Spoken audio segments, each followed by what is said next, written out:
L'invité de notre journal est aujourd'hui Marie Charelle. L'écrivaine et journaliste au Monde vient de publier son 7e roman, Les Mangeurs de nuit, pour lequel elle a remporté le prix Ouest France au festival Étonnant Voyageur. Bonjour, merci d'être avec nous.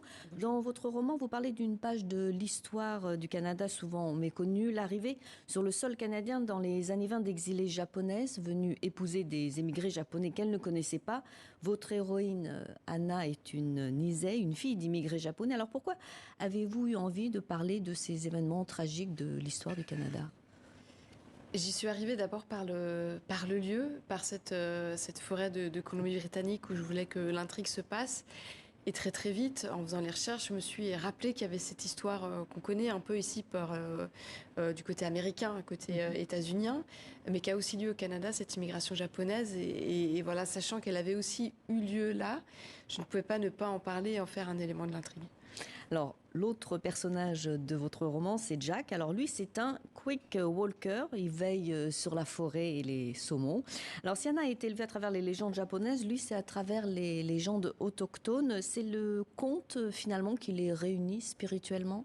C'est exactement ça, c'est le conte, c'est cette sensibilité qu'ils ont tous les deux à la nature, cette espèce de corde sensible qui font qu'ils sont ouverts à la poésie du monde, à la fois par les légendes, les mythes, et puis par ce qu'ils voient autour d'eux dans ces magnifiques forêts canadiennes.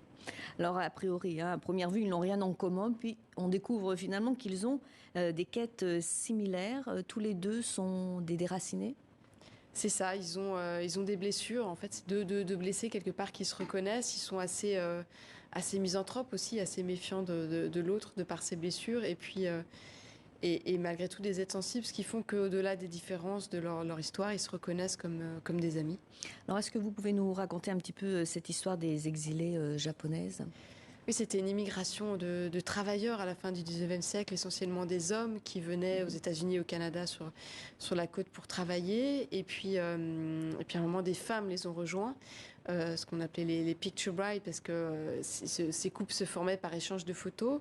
Et puis, quand il y a eu des tensions économiques avec la crise de 29, puis la Seconde Guerre mondiale, évidemment, ils ont été considérés comme des ennemis de l'intérieur, c'est-à-dire potentiellement des espions, éventuellement à la solde de Tokyo. Donc il y a eu cette action de les rassembler dans des camps pour les mettre sous contrôle, quoi, autant côté américain que côté canadien.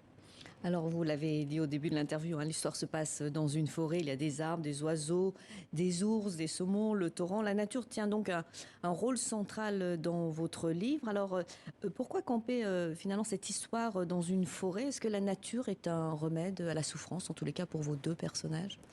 Pour ces deux personnages, et je pense pour tout être humain, le fait de se connecter à la nature est essentiel, et c'est précisément ce qu'on a perdu, je crois, qui fait qu'on a tant de mal à agir pour la sauvegarde de la planète. On est complètement déphasé, déconnecté.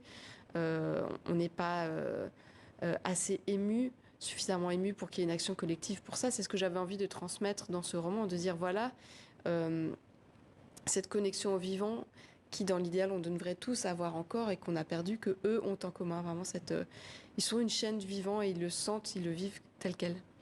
Vous écrivez: après le coucher du soleil, les mangeurs de nuit grignotent l'obscurité de leur bouche gourmande. Ce sont des points lumineux que l'on voit danser dans les bois. C'est d'ailleurs le titre de votre roman, Les Mangeurs de nuit. Alors, qui sont-ils et qu'est-ce qu'ils symbolisent?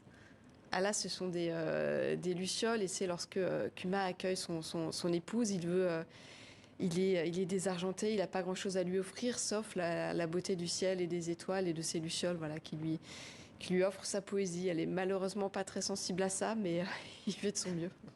Alors, cette histoire des Canado-Japonais est méconnue, hein, jusqu'à leur internement dans des camps. Alors, Anna, elle, est complètement différente. Elle décide de résister. Elle fait partie déjà de la génération qui est née sur le sol canadien, donc qui a un regard un peu douloureux sur cette nostalgie que ses parents, que sa mère a du Japon. Elle l'a pas parce qu'elle l'a pas connu.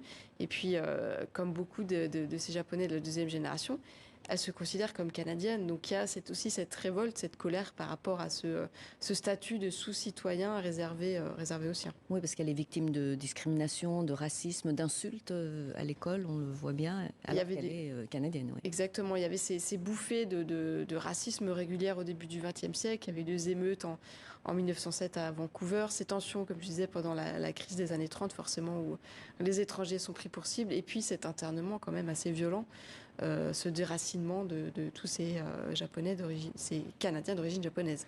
Alors, une dernière question, je disais tout à l'heure, vous avez remporté le prix Ouest France au Festival Étonnant Voyageurs. C'est un prix qui est décerné chaque année par un jury de 10 jeunes lecteurs âgés de 15 à 20 ans.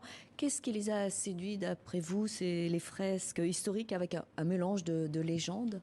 Oui, c'est ça qui m'a surpris et vraiment ému, c'est que c'est de découvrir cette histoire-là qui leur a plu. Au-delà des histoires individuelles et des tragédies personnelles, ils étaient heureux d'apprendre.